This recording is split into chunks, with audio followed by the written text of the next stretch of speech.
The story begins with a car crash. Someone asks, "Should we save the boss?" He's performing CPR, but he's unsure if he actually wants her to come back to life. This is because she made him work under the 996 schedule. Basically, you work from 9 a.m. to 9 p.m., 6 days a week. And that's why, watching her die, he wonders if what happened to her is just karma accumulating. He starts to lift her, but wonders if at least helping her now might earn him some good virtues. He moves toward her sweet lips when suddenly a golden light descends from the heavens and enters the woman. The protagonist complains that if she dies, he won't know who to demand his labor rights from. At the same time, he says he never imagined her lips would be so soft and sweet. At that moment, she opens her eyes. The protagonist is blushing as she asks if he's looking to die. A system message appears, stating that he successfully startled the Empress and has earned the ability of divine appearance and a golden shield with 31 uses. The protagonist doesn't know where this system voice is coming from. As a leg approaches him, it looked like he was going to get kicked, but instead he's being tortured in a cruel manner. He resolves it with jujitsu and starts running from this dangerous boss. She then says he'll have to face divine punishment, but the protagonist is confused and asks, "What's going on?" He tries to explain to her that she just fainted because she hit her head and asks what she thinks she's doing. Lin finds it strange that she can't use her true energy, being crushed in a cruel way. Our boy says she better go to the hospital, especially since the ambulance won't arrive quickly. He still needed to return to work, but it would be nice if she paid extra for everything he'd done. However, Lin is staring at her hand, confused, not knowing where she is or why it seems all her energy has disappeared. Some time passes, and we are at the protagonist's home. He was arriving from a tiring day at work and wanted rest. As soon as he enters, he finds his chubby friend in his natural habitat and asks if there's any food left. However, the friend only asks if he was drained by the evil boss. But suddenly his friend seems startled and drops the candies he's holding. The protagonist, confused, asks what the problem is. The boss had entered the house and asked if this cage was what he called an apartment. The protagonist wants to know what she's doing there, while the chubby friend says he should give notice before bringing a girl over. However, the boss is confused and says that if he's not careful, he'll suffer divine punishment. The friend is also confused when suddenly she grabs Yoei's hand and tells him to come along. Seeing that she's covered in blood with torn clothes, the friend assumes they're engaging in some forbidden fun outside. Our boy tells her that despite being her subordinate, she can't keep cutting into his rest time. However, Lin says that based on what he said, he seems to be her disciple. She explains that she is an empress from the underworld. She cultivated for over 3,000 years to ascend to the realm of humans and gods. That is why she wants to know where they are and why she cannot use her energy. Yue is confused. He wonders if she is crazy. However, he is not normal either. He mentions that since Earth's emergence, he has heard of some cultivators. But that is extremely rare. As far as he knows, the two of them are just normal people. She reaches out, seemingly trying to strangle him. He begs her to calm down. Lin approaches and says he does not seem to emit the aura of the Justice Alliance. Yue distances himself again from this crazy woman. Behind the trees, 3 suspicious men are discussing whether she is the right person. One of them says they need to make sure this looks like a robbery. Lin says she noticed someone listening in on their conversation. She declares they deserve divine punishment. The 3 men emerge, saying they did not expect to be discovered so easily. As soon as Yue sees energy in one of their hands, he wonders why cultivators want to take him down. One of the men says, "It's a pity," but the young man saw things he shouldn't have. He lunges at him, telling him to go to hell. That is when the golden shield he had received activates. The men are thrown against a tree. They wonder how this is possible. The system appears again, saying that because he caused damage, he will receive some beginner cultivation packs. Yue is confused by these voices. Lin says she'll have to teach her disciples never to let an enemy escape alive. She says she will finish off these insects. She kicks her leg upward, making one of the men disappear, and says sometimes physical strength is enough. Meanwhile, Yue realizes he has indeed received the system. Moreover, it seems connected to this strange woman in front of him, who he is sure is not Miss Lin. Back at home, his friend decides to leave the apartment to him for the night. He will go sleep at an internet cafe, but he warns Yue to keep quiet to avoid getting scolded. His friend says he cannot believe Yue brought this woman home. Yue is thinking the same thing. He then tells her to come in and make herself comfortable. He apologizes for the mess. She sits down, saying she does not care about trivial things, even though her disciples tend to be strict. Yue goes to the fridge and asks her, "What is this business about being an empress who crossed worlds? If this is truly possession, then what happened to Lin Mia's body?" She explains that she was in the middle of a tribulation to evolve when she got caught in a battle with the Justice Alliance. Suddenly, in the midst of the fight, she ended up here powerless. Yue says she is constantly mentioning this alliance and asks if by chance they are enemies. The Empress responds that those guys are a bunch of hypocrites pretending to be righteous, but are utterly disgusting. She says that since they want to fight her, they deserve to be turned into a river of blood. Yue, standing by the fridge, thinks this woman sounds more like a terrorist. He then gives her a glass of water to drink. She tells him to take a look at how this world works. He explains that in his world, there are things like magic and extremely advanced technology. The boss watches as Lolly is performing magic. She seems impressed by the power. Then, Yue shows her spaceships blowing up planets. He warns her to be careful because there are people in his world who could destroy her and the entire planet with a flick of a finger. Staring at the images, she asks if that's really possible. He confirms it, saying she needs to understand that personal cultivation won't stand a chance against these forces. That's why she should never harm anyone, or the consequences could be very serious.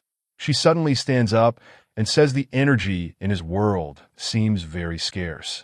She places her hand on his forehead and says that the boy's aptitude is one of the best she's ever encountered.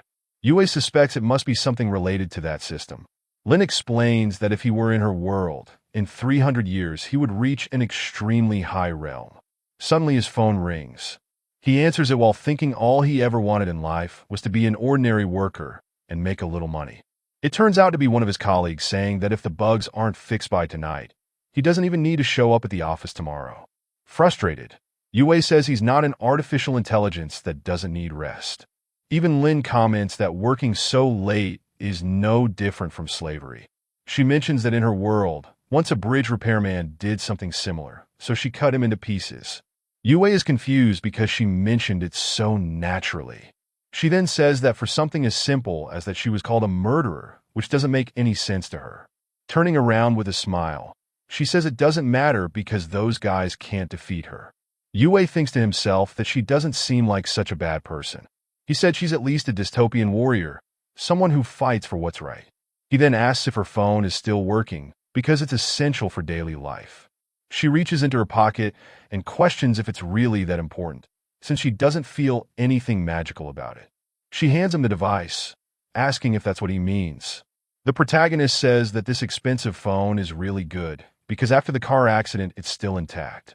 Yue grabs her wrist, saying that now he'll show her how to use it. He takes her fingerprint, touches the screen, and explains that this is how you unlock a phone. However, Lin turns red, calling him a pervert who needs to be punished. In the next scene, a delivery arrives for him. The boss asks why the air smells so spicy. He invites her to eat some meat with him, and she watches curiously. She puts a piece in her mouth, gets startled, and says it's much less dangerous than she imagined. She comments that the meat feels like a dragon's breath. She asks if people really eat something like this, and he asks if they don't have anything similar in her world. She explains that they use spices there, but nothing as spicy as this. He smiles and says it's amazing how different civilizations can be. He picks up what seems to be a Coke and says, even though it looks like poison, it'll help with the flavor, and it's quite tasty. He takes a sip to show it's not poison. She drinks after him.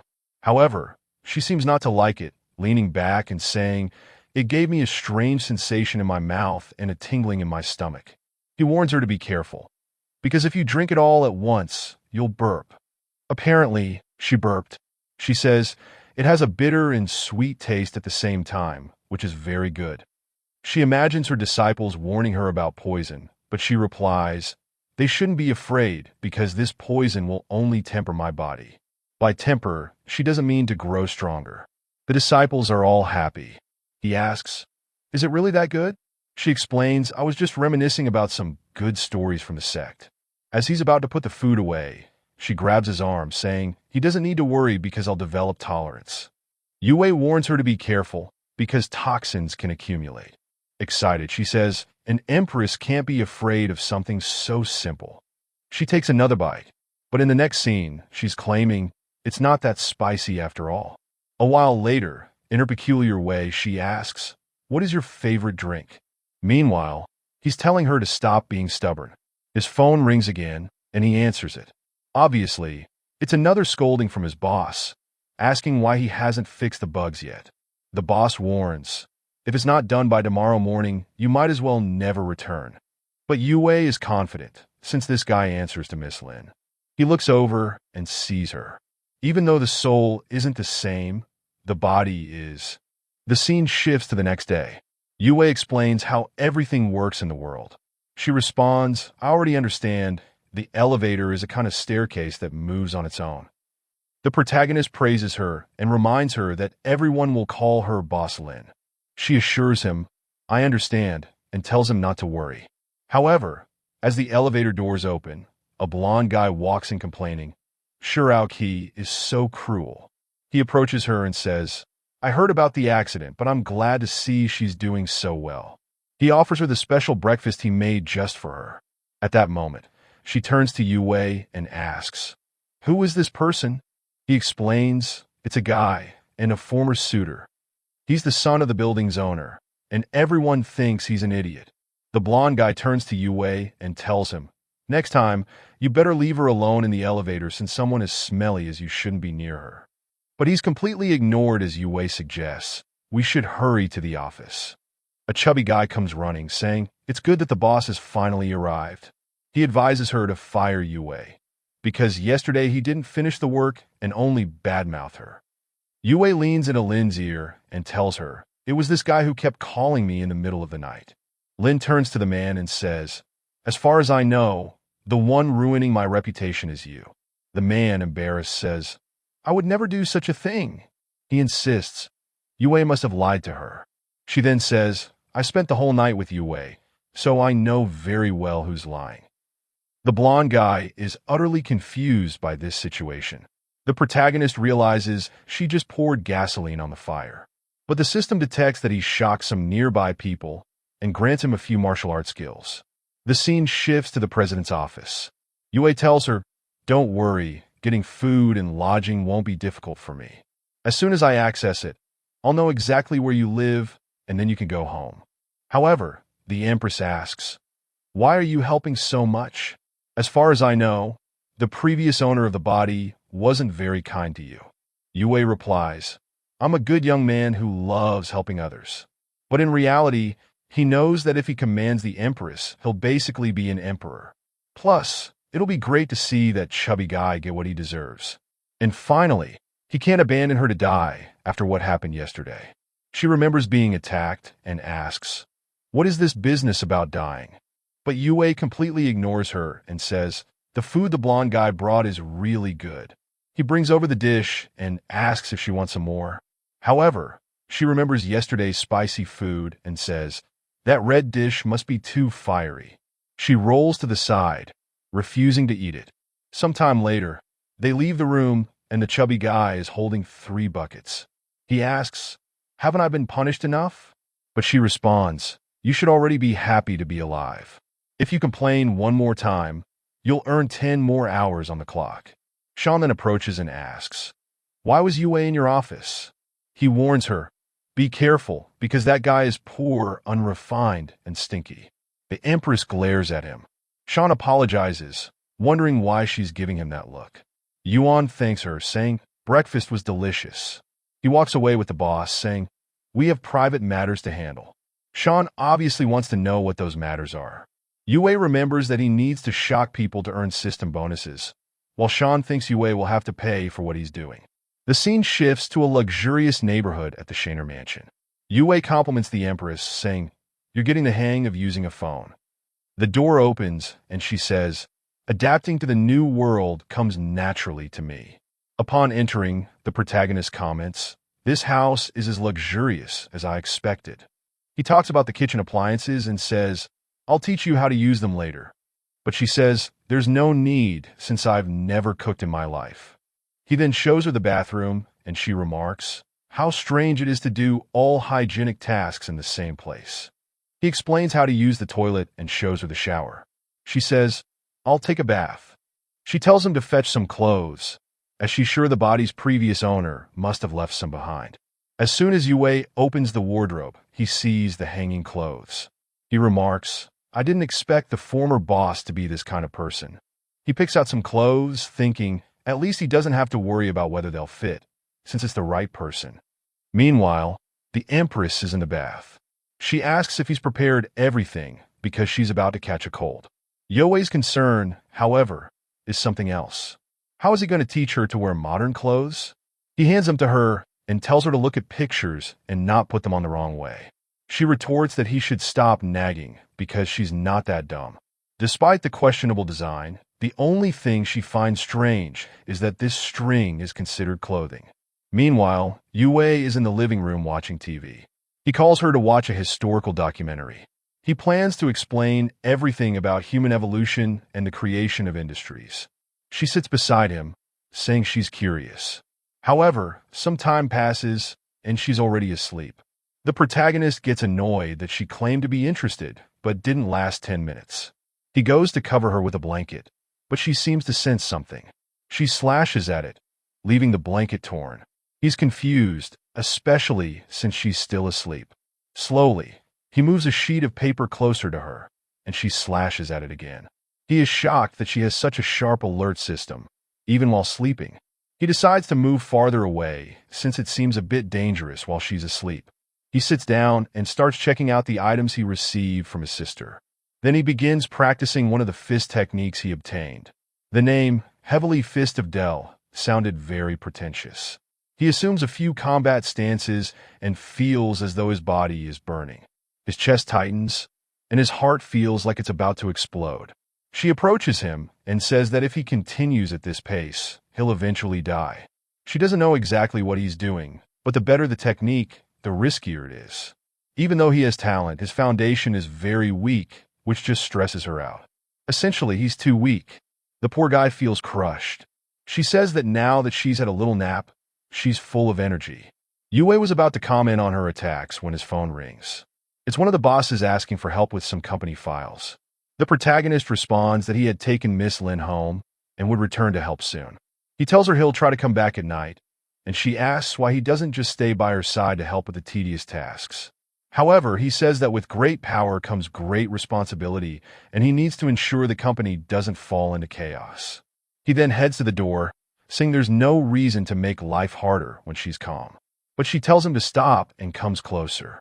He's about to ask why when she steps even closer. Yue asks if this isn't a little inappropriate.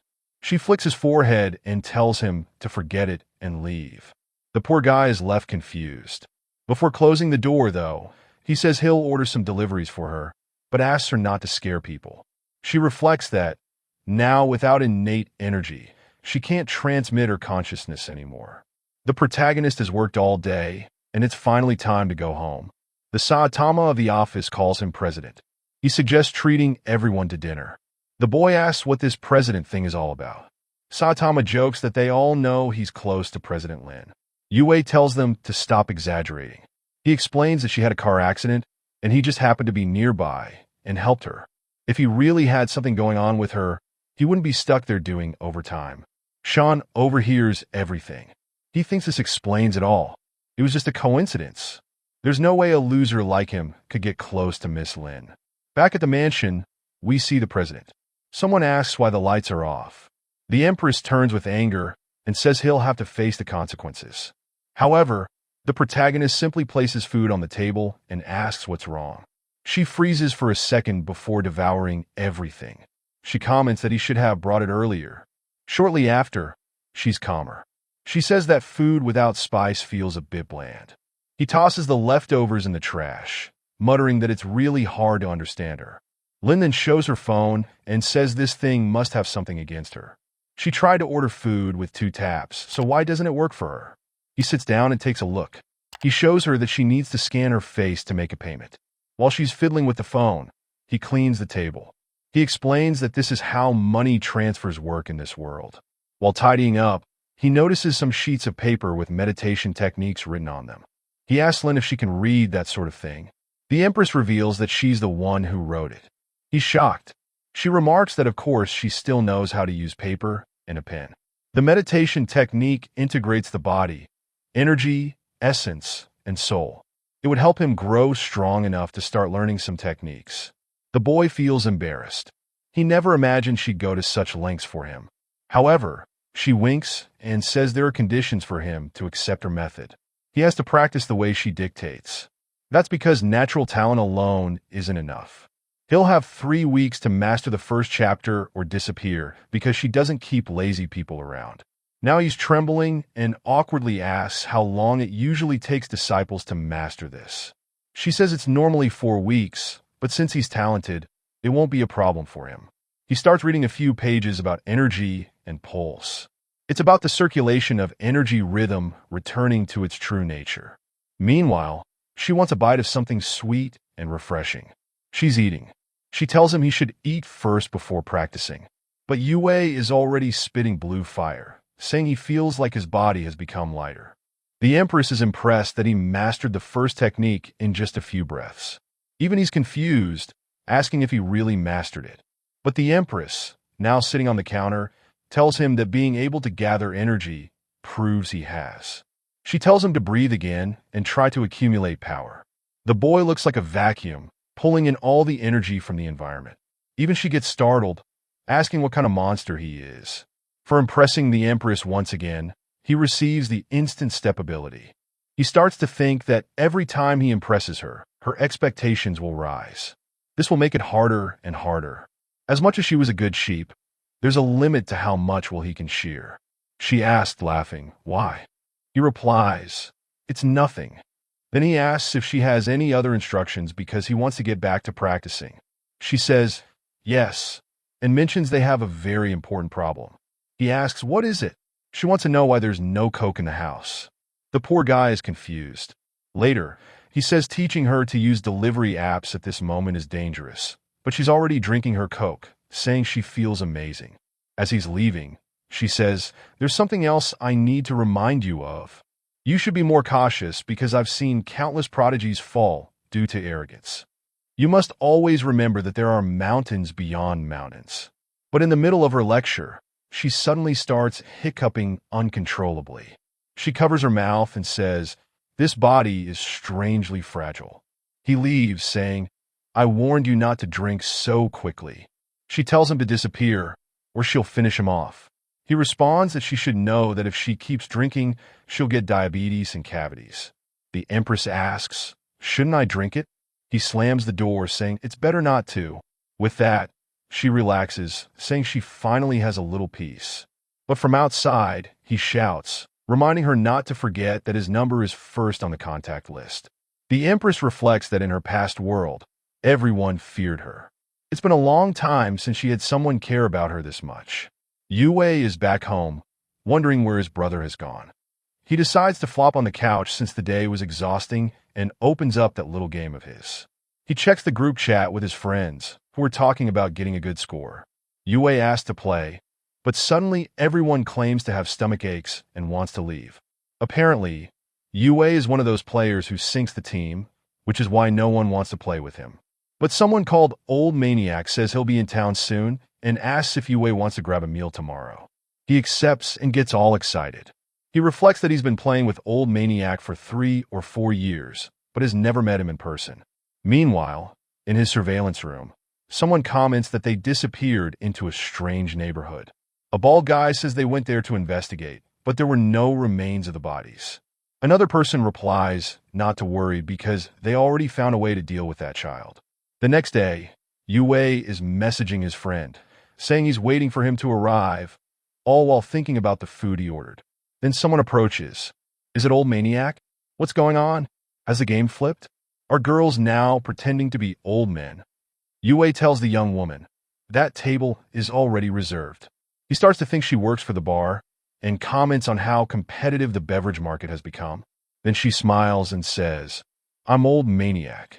She shows their chat history, startling Yue. Feeling awkward, he asks if she's sure, pointing out that her voice sounds very different.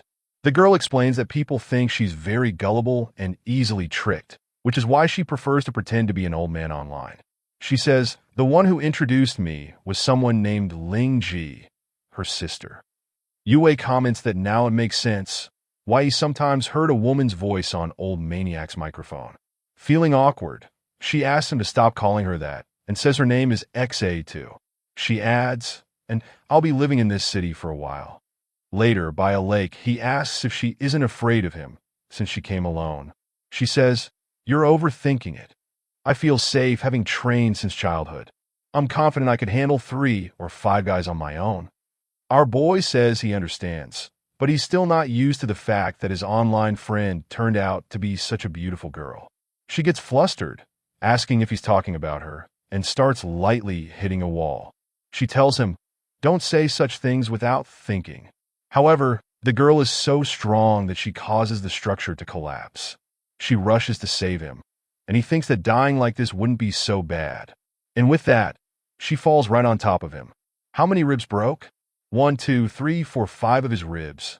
She apologizes, explaining that she has a special physique with superhuman strength and dense bones. She says, "I never imagined that falling on you would cause so much damage." Our boy prepares a technique and tells her to calm down, assuring her he can handle it. He reflects that it's a good thing he practiced those techniques, or he would have definitely died. Then her phone buzzes with a message, and she says, "My first request has finally arrived." She shows him an app called XAIing and asks if he's familiar with it. He asks if it's the app where you can post missions for cultivators and warriors to do. After completing the mission, they earn the offered reward and accumulate hero points. She confirms and says her ultimate dream is to become the greatest heroine of all. She then shows him the mission, which is to take down someone who stole another man's girlfriend. She shows him the phone, and he says, "A bastard like that deserves to die." But then she asks, "Why does the target look so much like you?" Without hesitation, she almost slashes his head off. He dodges and tells her to calm down, insisting he'd never do something like that. But she ignores him and says, "Since it's my first mission, I can't fail, so you better stop dodging." She goes for a kick, but he sidesteps and asks, "Why are you trying to kill your friend like this?" Motivated, she just tells him, "Stop dodging and turn into the hero point I need." He dodges again, and she seems puzzled by how he's always avoiding her attacks. The protagonist thinks, "No woman has ever come easy in my life." But since she wants to do things this way, he won't hold back. He uses instant step to appear behind her. He prepares to use the Dao fist, almost blowing her away. She realizes she made a mistake trying to kill him. She gets scared.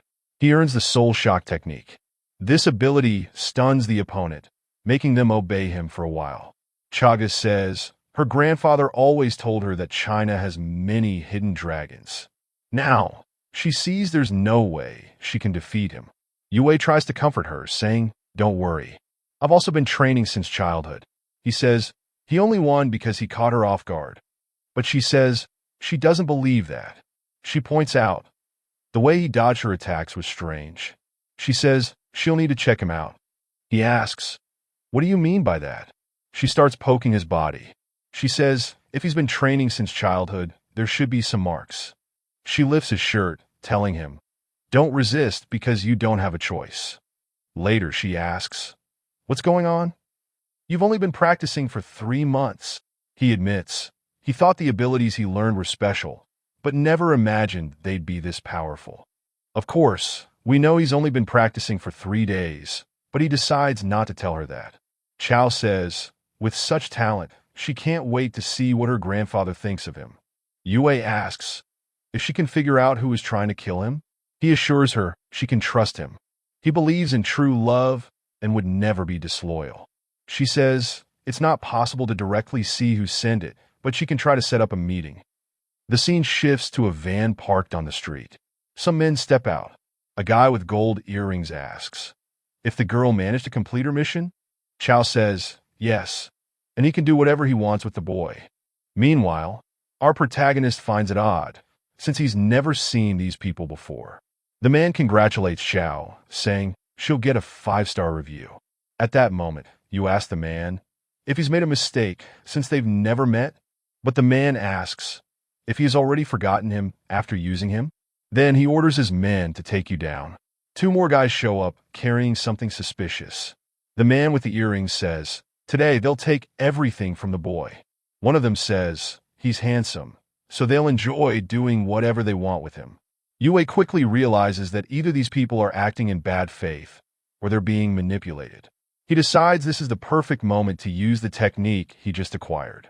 He activates the soul shock technique and orders them to find out who sent the mission and deal with them instead. Xiao asks if he's just going to let those people go.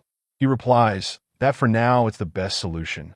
On the way home, she says she wanted to spend more time with him today, but unfortunately she's getting calls and needs to leave. The protagonist says since she'll be staying in the city for a while, they could meet again later. She waves goodbye, saying they'll see each other soon. He watches as she gets scolded by her sister, wondering what his other friends will think when they find out the old maniac is a girl. Just then he gets a call on his phone. He remarks that she's finally learned to use the device. He answers in a joking manner, asking if she's been kidnapped, and if so, she should cough twice. But the Empress responds that using a communication artifact is easy for her. She bluntly states that she wants him to accompany her to buy some clothes. In the next frame, they've already arrived at the store. Yue is handing money to the taxi driver for the trouble Lin caused when he suggested they stop a taxi. She kicked one of them, saying she was just following his instructions. He sighs and says, whatever, then asks why she suddenly wants to buy so many clothes. She replies that she doesn't feel like wearing someone else's clothes forever. The store clerk asks if he's there to buy clothes for his girlfriend. Yue knows this is a sales tactic to charge more later and clarifies that he's just there to carry her bags. Some guys nearby comment that it's impossible for someone like him to be with a beauty like her. The clerk brings out a light dress, saying she'll love it, and then shows a Gucci jacket, claiming it never goes out of style. She asks Yue what the clerk is talking about. He explains that each outfit in his world is suited for different situations. She nods, saying she understands, and then asks if they have any tight latex outfits. The clerk looks awkward and asks what she's talking about. Confused, she looks at Yue and says she saw on his computer that he always searches for that kind of thing. Embarrassed, Yue tries to explain to the clerk that she means a superhero style, something strong-looking. That's why she mentioned latex. But the Empress said she only thought of wearing it because she assumed it was trendy since he always looked at it, but apparently he doesn't want her to try it on. The nosy guys nearby are trying to figure out the relationship between the bag carrier and her. Meanwhile, Yue asks the clerk to bring something more appropriate. She agrees, and the Empress goes to change. She comes back wearing the outfit. The clerk immediately compliments her, saying she looks stunning. The Empress says it's similar to what she used to wear in her world, and asks Yue what he thinks. The clerk explains it's from their vintage collection. She comments that she wanted something more classic and thinks it looks perfect. The Empress stands in front of the mirror and decides to buy it. Then she points to Yue, saying she'll pick something for him too. He's confused about why. But in the next scene, we see the protagonist looking almost exactly the same. No major changes. However, the Empress, who seems to grow more confident by the minute, tells him that he looks quite stylish. He asks why she insisted on buying something for him too. She explains that the Lin family sent a message about a banquet in a few days. She makes the payment and says, I thought it would be a good opportunity to learn more about this world. That's why I invited you to accompany me here. But then the cashier says her account doesn't have enough balance. Yue finds this odd, considering the Lin family account should have unlimited funds. He then offers to pay for it himself. He knows he'll need to live frugally for 2 months, but he feels it's worth it. Except the total came to 38,000, and the boy is devastated. Later, she's trying another drink and comments that it's bland compared to Coke. Yue tells her he checked her account and noticed a large transfer to a public account. To resolve that, they could contact Manager Jin, but she says she's not particularly worried about money. He explains that money is quite valuable and questions if she truly doesn't care. She replies that if he's so concerned, from now on, he'll manage her money. He's confused and asks how he's supposed to make his own money. That's when she says that all the money she has will also be his. He's immediately overwhelmed considering her wealth, but realizes this means he'll belong to her from this moment on and can never escape. Blushing, he says he understands, but adds that there are still a few things to clarify. Suddenly, she looks to the side and remarks that those people have disappeared. Apparently, they were sharper than she expected. He mentions that he also felt like someone was watching them earlier, but thought it was just his imagination. She acknowledges his sharp instincts and tells him he can handle it if he wants. Meanwhile, in an alley, a bald man angrily asks why their plan is being canceled when it was almost complete. A man with brown hair says the boy was supposed to be eliminated because he witnessed Lynn's car accident, but since she's alive, there's no reason to kill him anymore. The bald man, furious, asks if they won't avenge the 3 brothers they lost. The bespectacled man beside him says that issue will be dealt with sooner or later. Later, at the company, a man hands over some papers, saying Miss Lynn made some payments. Once those payments are reimbursed, they'll have the money. He also mentions that the new contract requires a fresh signature, and he asks if Yue can handle it. The problem is that Yue isn't great with numbers. He remembers that the Empress said her money belongs to him now. He wishes that were true since it would make his life easier for the next 10 years. He tells the man to hand over the papers, and the man agrees. But then he piles on another stack, and then another, explaining that these are upcoming contracts. The chubby man offers to help, commenting that there are indeed a lot of them. But Yue doesn't want to be tricked and decides it's better to handle it himself. He asks if he just needs to compare the orders in the system.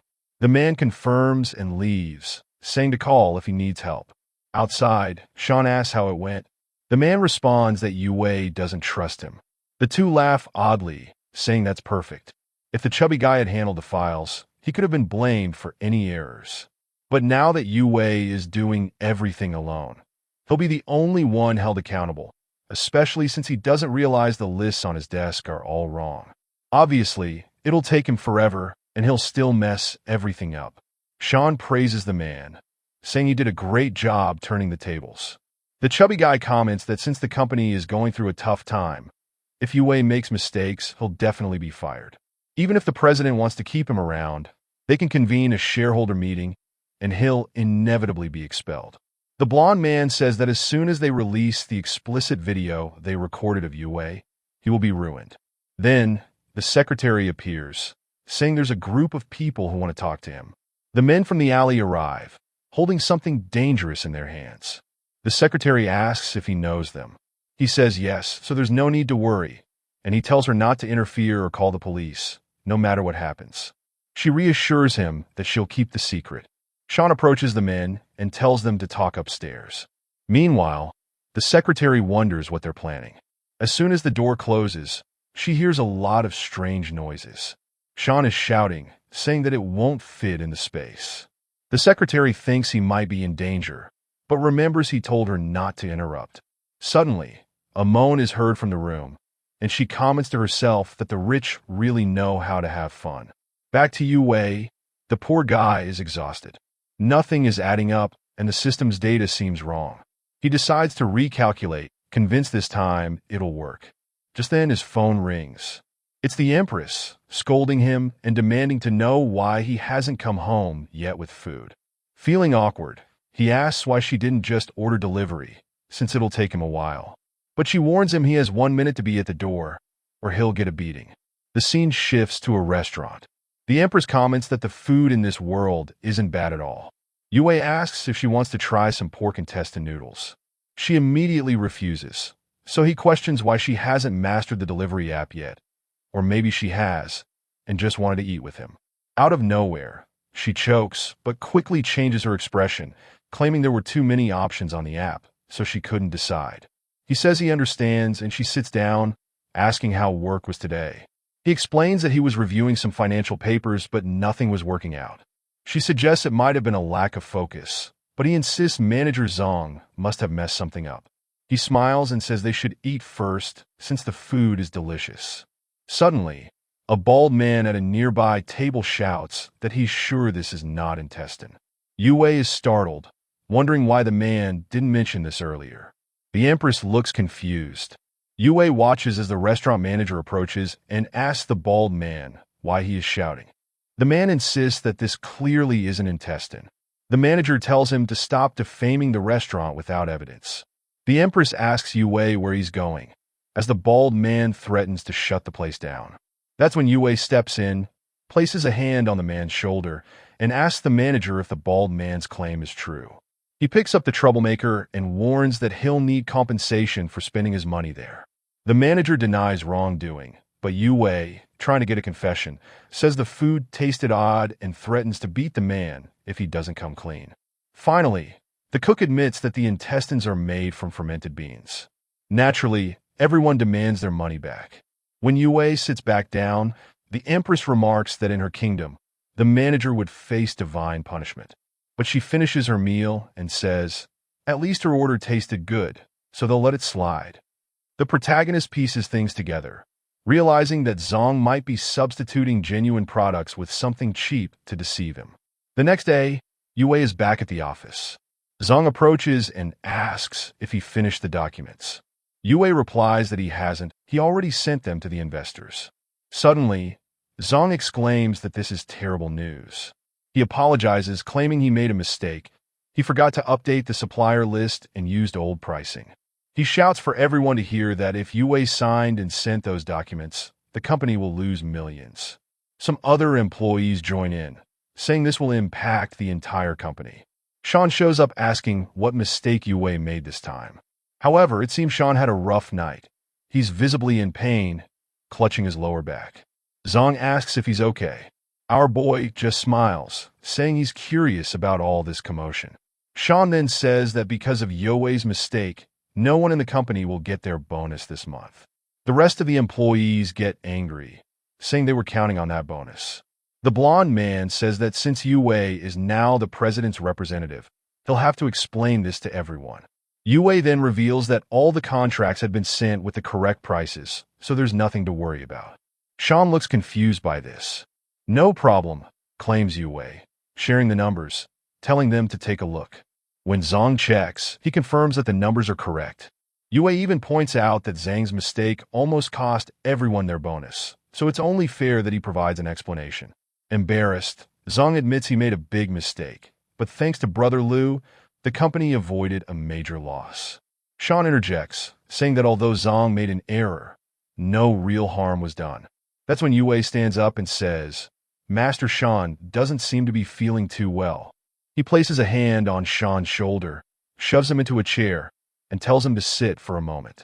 Yue adds that he's more curious about why all the company's money is in Sean's account. Employees shout, saying now it makes sense why their bonuses have been disappearing. Sean tries to lie, claiming he has no idea where the money went, and that he wouldn't even invest in this company if it weren't for President Lin. But Yue just tells him to stop lying. Cornered, Sean admits he remembers now. It was Zong who transferred money from his account because he needed it. He insists they just need to talk to Zong to get the money back. Yue remarks that it's great to see his friend Sean repenting for his mistakes and exposing the cowards. But Sean, seething with rage, mutters that he wants to kill this damn guy. Meanwhile, the employees grab their keyboards. Yue tells them they know what to do.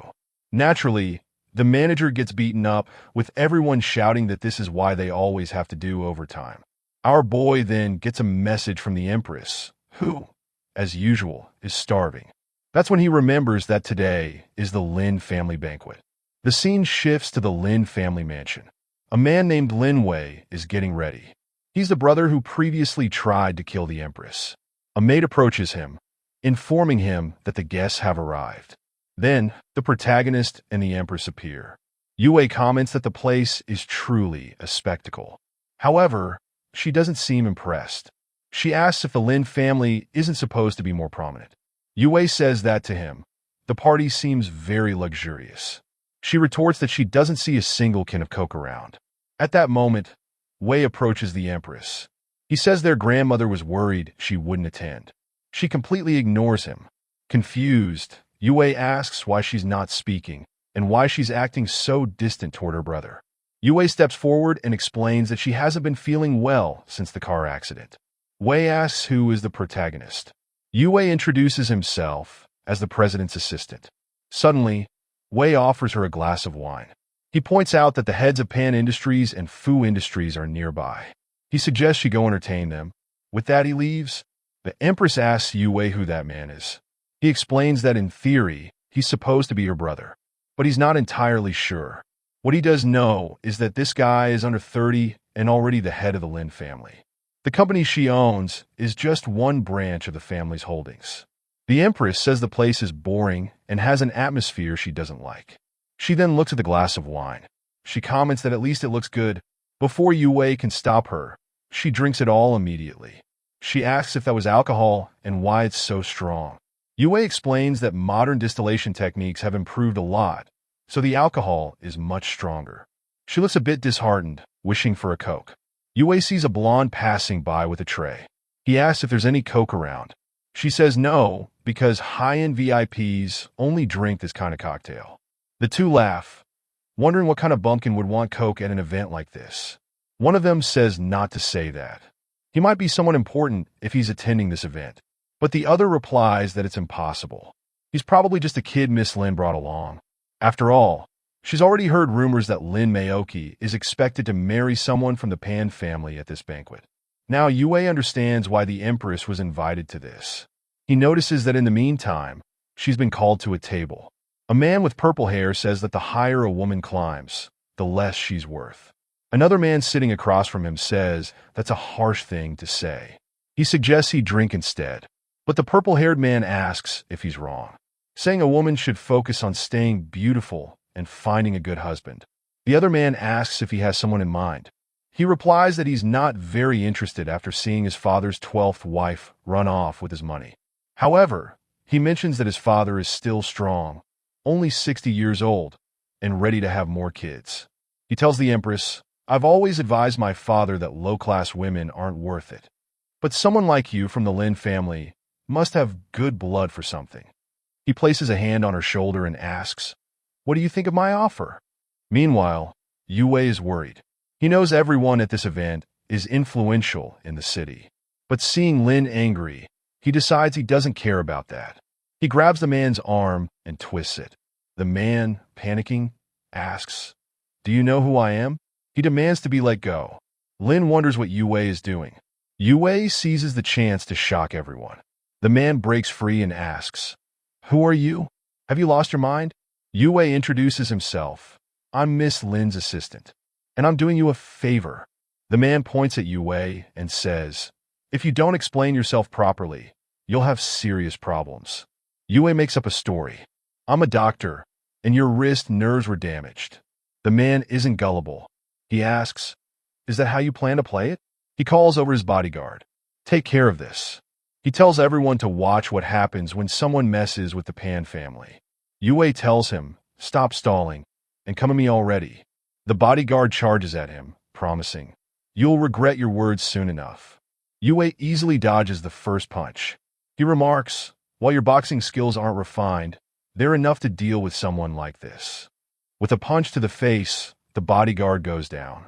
The Pan family man says, the bodyguard was a level 3 cultivator. The people at the table murmur that someone that strong would stand out anywhere in Jiang City. So who exactly is this kid? Everyone is shocked.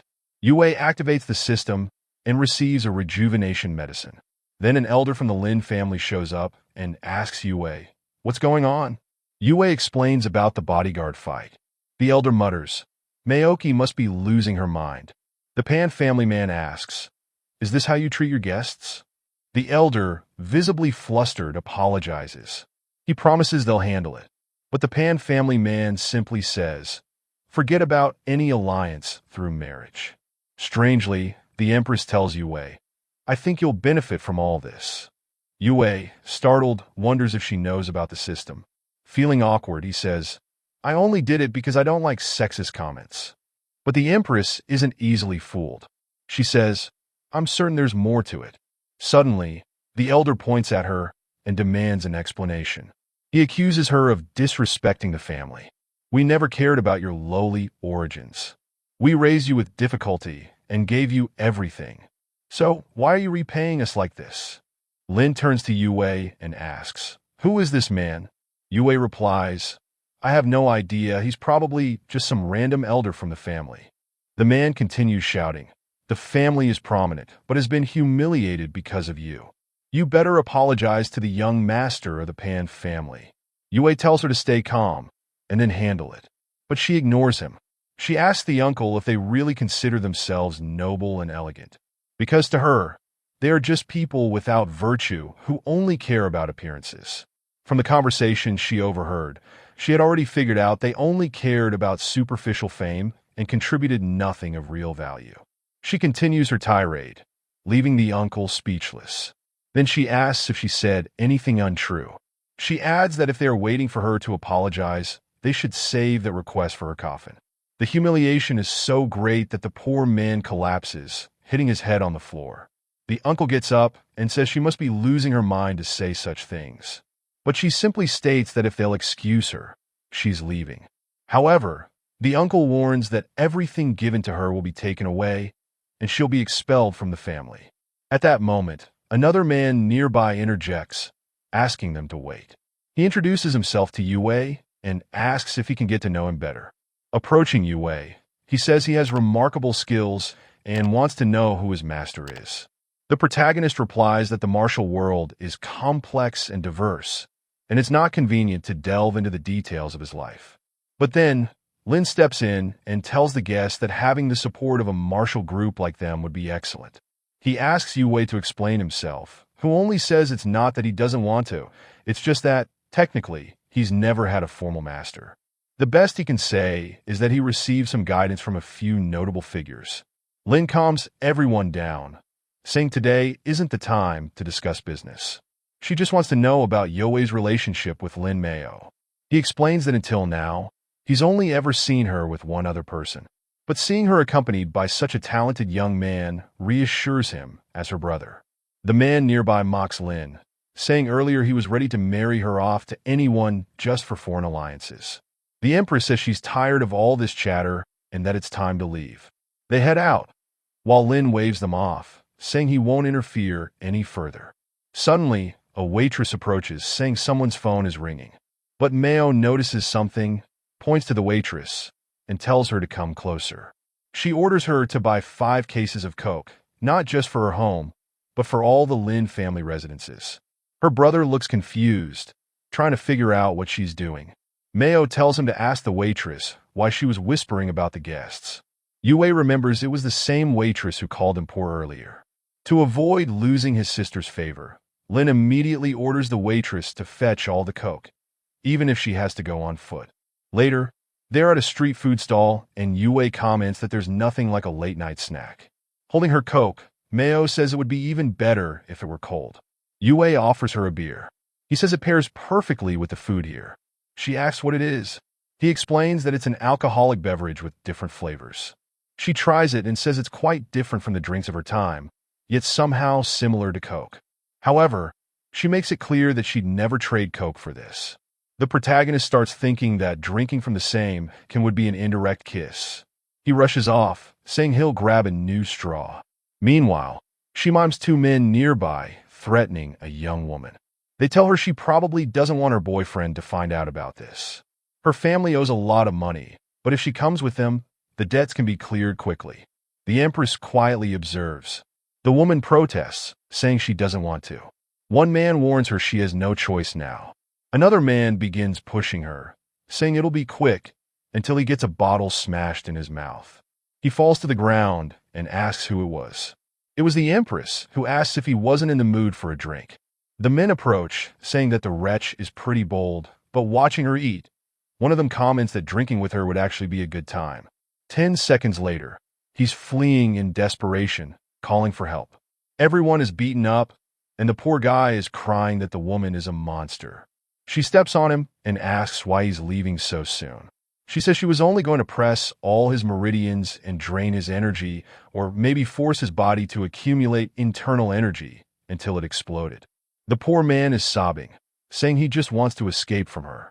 Yue approaches and asks what they did to provoke her. She replies it was nothing serious, she just wanted to teach them a lesson. Meanwhile, the schoolgirl thanks them for saving her from the loan sharks. She explains to Yue that she was being threatened when his friend stepped in. The shop owner interrupts, wanting to know who will pay for the damage. Suddenly, the police arrive. As they start arresting the men, they accuse the woman of breaking everyone's bones. Yue knows this could cause problems and asks the girl if she can testify to what she just told him. But she runs off, saying that if she does, her family will get into trouble. The Empress says it's no problem. Yue retorts that it's easy for her to say, but everyone else here will claim she's guilty. As the police approach, she explains that in situations like this, all they need to do is tell the truth. But Yue grabs her arm, saying that one word this time and bolts, yelling that if they stay, they'll be in big trouble.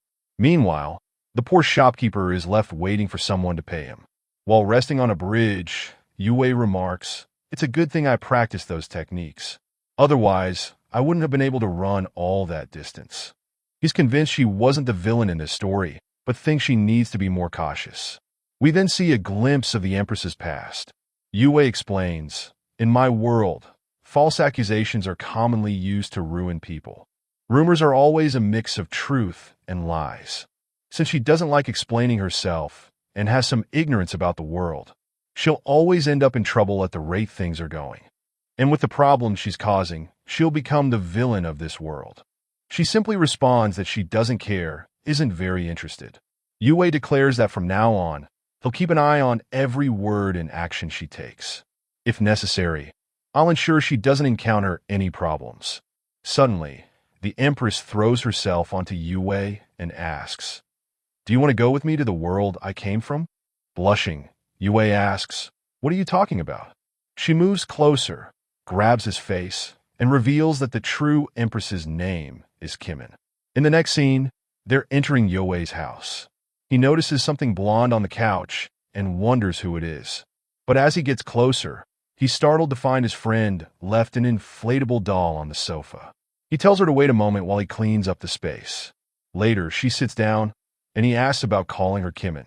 The Empress explains, "Within my body, there's another soul connected to mine. So, the body of Lin Meo contains the Empress's soul, but the Empress's soul is also linked to another one. Apparently, at this moment, that connected soul has taken over Kimin's place." She explains that because Lin drank alcohol, the connected soul was able to assume control. She grabs his face and says that if he can help Kimin, she'll owe him forever. She offers to pass all the knowledge she has on to him. "Unlike that Nat Witch, that is the Empress, I claim to possess immense knowledge." Yue is still confused, trying to figure out where this lunatic is heading with this. He asks how he can help her. She says she needs help removing the seal on her shoulder. Grabbing his arm, she tells him she'll teach him the technique to remove it, or at least lessen its effects. Our boy says, "It's fine. I'll try to help, but you don't need to worry about paying me back in any way." He asks if all he needs to do is strike the seal with energy, and she says yes. Instead, he strikes her to see if she'll faint, muttering to himself that this body-swapping business is getting out of hand. The scene shifts to the Lin family knocking on the door of a house. A purple-haired woman answers, saying they should have received the message that the master wouldn't be showing up tonight. Lin Wei reassures her, "We won't take much of your time." He explains that Master Wang has arrived in the city, and they prepared a banquet. However, we noticed that another elder didn't attend, and got concerned he might have health issues. The woman says, "The master is fine, and you don't need to worry."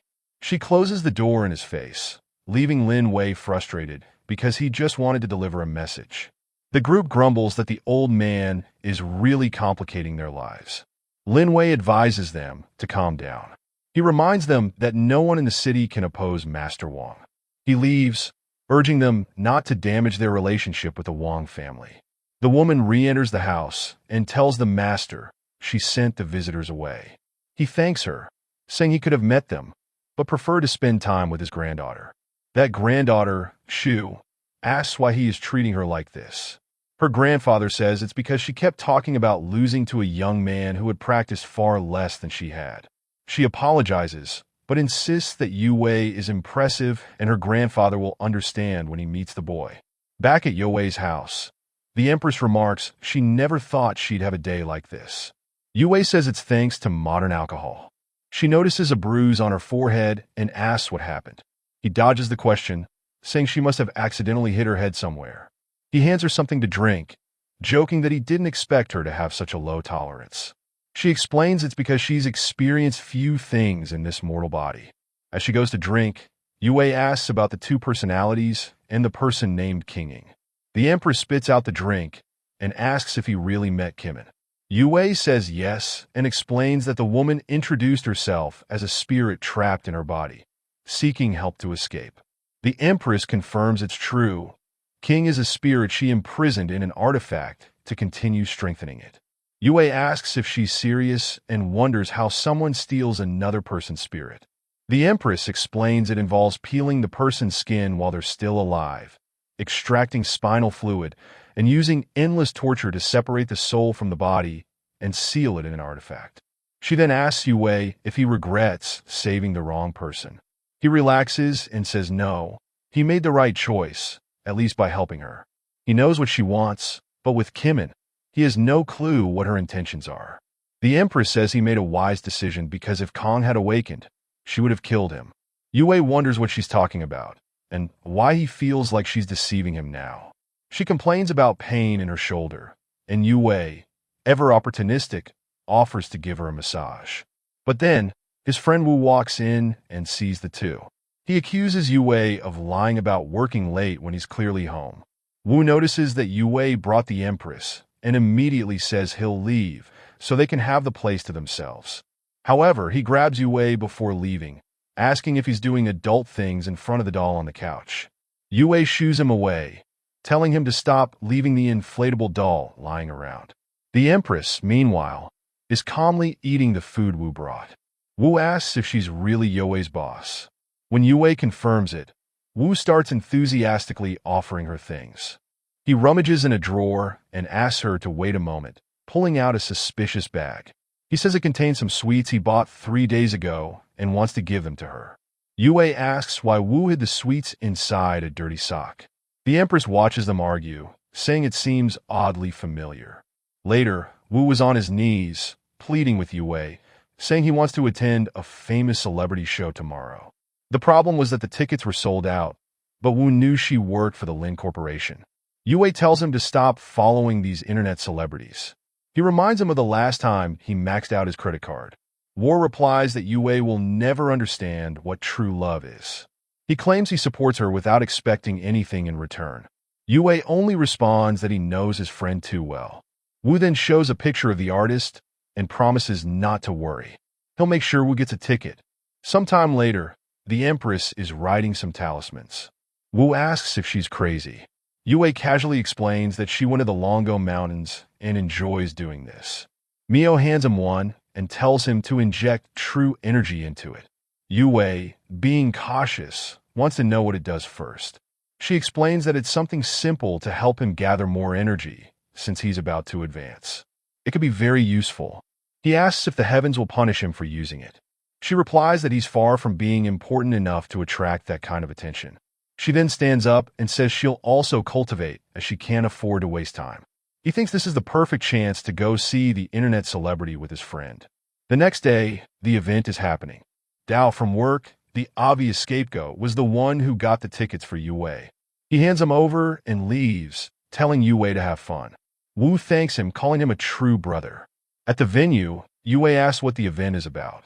Wu explains that it's to promote urban farming for a day. But he quickly adds that the actual event doesn't matter. What matters is what's on stage. The celebrity thanks everyone for supporting her so much. Wu asks Yue if she isn't the cutest thing he's ever seen. Yue agrees, but adds that a woman shouldn't rely solely on her looks. The girl overhears this and doesn't seem pleased. Then another man comes on stage. She says they must support all vendors and build a better city together. She takes off her sandal and walks toward the man as if planning something sinister. She says that those who don't listen to advice deserve punishment.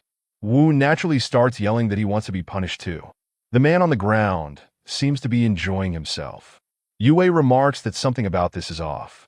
Suddenly, the man bites her foot. The girl asks if he's not an actor. Yue flings forward, saying he'll help him.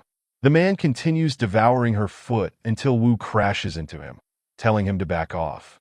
The two men exchange glares for a second before they both get punched in the face.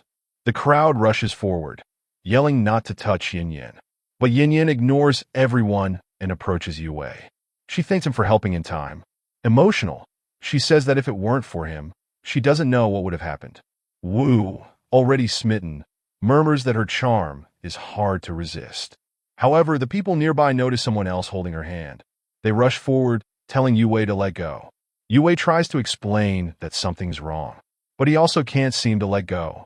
Yin Yin asks if she's stronger than he expected, while Yue wonders why she's messing with him. She finally releases his hand and says she's sure he can handle it. But Yue doesn't want to get involved in this madness and bolts. Later, he's in an alley, exhausted from running away from these lunatics. That's when a man in a suit appears, saying he's finally found him. Yue asks the man to be reasonable, explaining that he didn't do anything wrong. It's Yin Yin who's crazy. But before he can finish, the man merely slashes his throat. Yue asks who he is, but the man is more interested in how Yue dodged the attack. Now he's convinced Yue is involved in the death of the old man's son. Yue realizes the man has the same energy as those who attacked him before. He charges at the man, using instant step to get behind him. He lands a punch that sends him into the wall. Yue approaches, one hand in his pocket, and says he left him with a few intact ribs because he needs some information. Suddenly, Yue is nearly hit by a black orb and thrown back. A bald man appears and asks why Yue is so fast. Two others show up behind him, saying it's better to eliminate them together and split the reward later. Yue isn't sure he can handle 3 opponents at once. Just then, Wu shows up, saying he's finally found him. He thanks him for throwing him onto Yin Yin, but then Wu notices all the men surrounding them and asks if he arrived at the wrong time. The bald man replies, "No, you came at the perfect time." Wu is almost crushed, screaming for help and asking what's going on. Yue lands a hit on the bald man, but knows things just got harder since he now has to protect someone else. He tells Wu to run toward him, but 2 more men appear, declaring no one will leave alive. Suddenly, a cloud of smoke fills the air. In the confusion, one of the men accidentally knees his ally. He apologizes, and the other tells him to be careful. Looking around, they can't find Yue and Wu. Yin Yin suddenly appears and rescues Yue. A while later, they're all exhausted, and Yin Yin says this spot is safe enough. She explains that those men are from the Martial Legion, but wouldn't dare to pursue them here.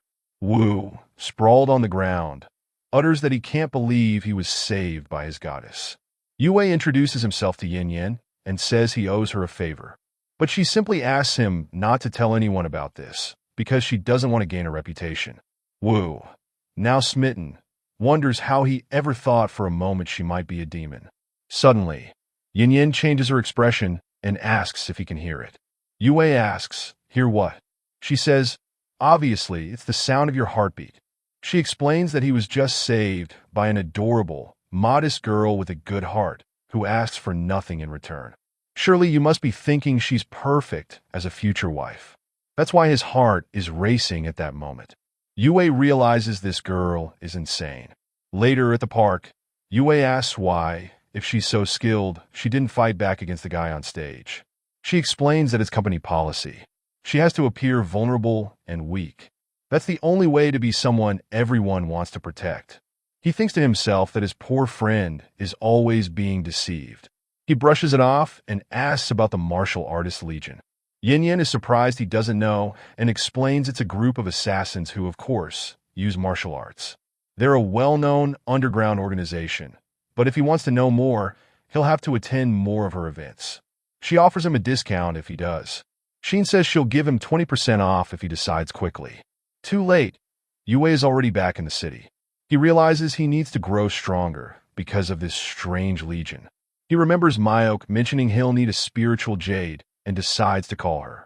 She tells him to go to a jade shop, inject energy into the stones, and he'll know which one is spiritual. Before he can say more, she says she has to get back to her practice and hangs up. IUI remembers he earned a reward for shocking those guys in the alley. It seems to be a penetration technique, though though he has no idea what that means. To test it, he uses it and looks at a woman, realizing it's a visual penetration technique that lets him see your skeleton. Impressed, he complains that the system seems to want to turn him into an orthopedic doctor. Later, the scene shifts to an antique market. Some men watch Yue inject energy into jade pieces, purifying them in the process. The shopkeeper asks if he has some kind of jade fetish, since he's drooling over them. Yue asks about the price. The shopkeeper praises his eye for quality and says that piece of jade is worth 2 million. Awkwardly, Yue responds that the jade is still full of impurities, so he'll check out other places. As he leaves, he mutters that the guy robs customers more than a bank does. Suddenly, Sho sees Yue and asks what he's doing there. He explains that he's searching for a jade amulet, and she says it's a coincidence since they are two. She introduces him to her grandfather, saying this is the guy she talked about the other day. Yue greets the old man, who introduces himself as Wang. Wang mentions he heard from Sho about how strong Yue is and how he defeated her in a fight. For that reason, he'd like to invite Yue to a duel. However, Yue immediately wants to decline, saying the old man is exaggerating. Wang apologizes, saying he got curious and acted unpredictably. Sho tells them they're leaving and says they can play when they get the chance. As Yue watches the old man walk away, Wang suddenly tries to punch him. Yue is ready. Isn't Wang too old to be using dirty tricks like this? Yue asks. Wu looks alarmed. What is her grandfather doing? Wu asks. Wang tears his shirt as his muscles swell. I won't let anyone steal my granddaughter's admiration, he says. Prepare, he tells Yue. Today, you'll experience the strength of wisdom. They prepare briefly. Wang launches a flurry of punches at Yue. Sho pleads with her grandfather to calm down. It's not that serious, she says. Yue replies, now I have to fight for my dignity. Wang compliments Yue's skills. But you're still far from deserving Sho's admiration, Wang says. Sho runs off. I'll have to find Sister Ling to stop this, she exclaims. Wang leaps at Yue, activating a flaming punch. Yue manages to block it, but struggles to find an opening for a counterattack. Then he remembers the penetration technique. Wang closes in. Can't you keep up? Wang asks. Yue combines the penetration technique with a celestial fist. He lands a punch squarely on Wang's weak spot. The combination of techniques works better than Yue expected. The system congratulates him, unlocking the penetration fist. It's time for a counterattack. Yue charges at Wang. Wang grins. We'll settle this with a punch, Wang says. Yue notices that Wang's weak spot is on his shoulder. Unfortunately, Wang dodges. Are you running out of energy? Wang mocks. Wang lands a solid hit on Yue's stomach. Yue coughs up blood and collapses. Wang dusts off his hands. Yue needs more practice, Wang says. Time passes. Yue wakes up wondering what happened. Suddenly, a figure in peculiar clothing approaches. It's the Empress. I never imagined you like sleeping on the streets, she remarks. Yue, embarrassed, gets up. Why are you here? He asks. She explains, I heard about something being refined in the furnace and wanted to check it out. She crouches dangerously close to Yue and starts unbuttoning his shirt. I'm just checking for internal injuries, she says. She concludes he's fine and stands up. Learn the lesson that not every enemy can be defeated, she advises. That's why you need to choose your battles more wisely. Yue tries to explain. I had no choice since the old man attacked me first, he says. He recalls noticing an injury on Wang's shoulder during the fight and thinking about targeting it. However, he decided to miss on purpose. Injuring the old man too severely could ruin his reputation. He notices that she seems slightly concerned about him.